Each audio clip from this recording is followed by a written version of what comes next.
তুমি কেমন জালিমি ছিলে আমার বাংলাদেশের বুকে, হাজার আশা নিয়ে আমি কেন মরেছি দুঃখে।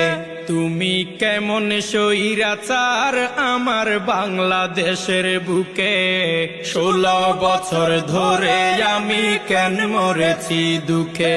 তুমি কেমন জালিম বলতে পারেন এই জালিম কি করেছে বলেন, আমি বলবো এই স্বৈরাচার কি করে নাই শুনেন। 2006 সালে 28 অক্টোবরে রাস্তায় পিটিয়ে আমার ভাইকে হত্যা করে।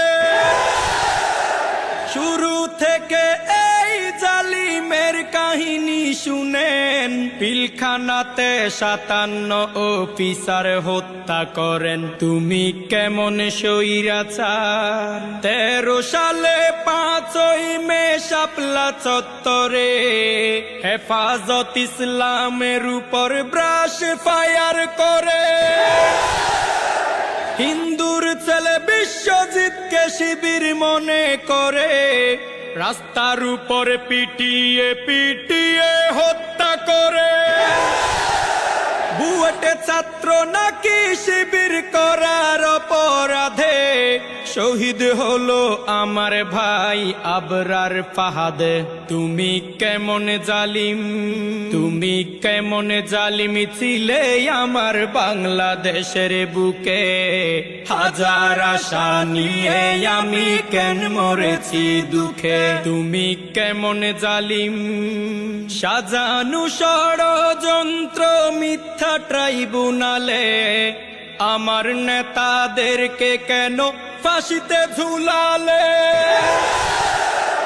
বিনা দোষে গুম করে বছরকে বছর নিয়ে রাখা হতো জাহান্নাম আয়না ঘর। সাইদিকেও হাসপাতালে চিকিৎসা নাম করে হত্যা করে, মরণ ইনজেকশনে পুশ করে।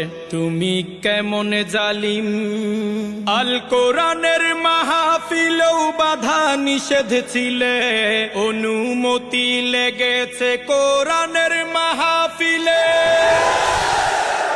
কত আলেম বছরকে বছর পরিবার ছেড়ে কাটিয়ে দিয়েছে জালিমের কারাগারে। তুমি কেমন স্বৈরাচার, তুমি কেমন স্বৈরাচার আমার বাংলাদেশের বুকে, 16 বছর ধরে আমি কেন মরেছি দুঃখে। তুমি কেমন জালিম জনগণের ভোটের অধিকার হরণ করে জোর করে ক্ষমতায় ছিল 16 বছর ধরে। চাঁদাবাজি করে আরো সেবার কথা বলে কোটি কোটি দেশের টাকা বিদেশ গেল চলে।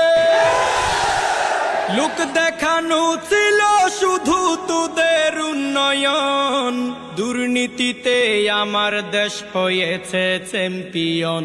তুমি কেমন স্বৈরাচার 2024 সালে কোটায় আন্দোলনে জালিমের নির্দেশে গুলি করলো প্রশাসনে। সেই গুলিতে শহীদ হলো হাজারো ছাত্রগণ, অবশেষে ওই জালিমের হয়ে গেল পতন।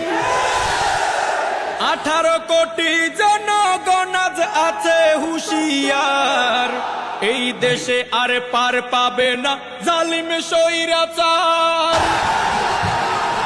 এই দেশে আর পার পাবে না জালিম স্বৈরাচার।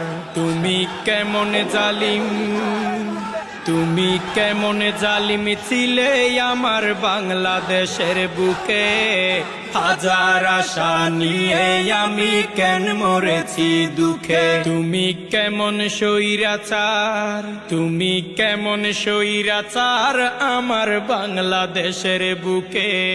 16 বছর ধরে আমি কেন মরেছি দুঃখে, হাজার আশা নিয়ে আমি কেন মরেছি দুঃখে। 16 বছর ধরে আমি কেন মরেছি দুঃখে। তুমি কেমন জালিম, তুমি কেমন স্বৈরাচার।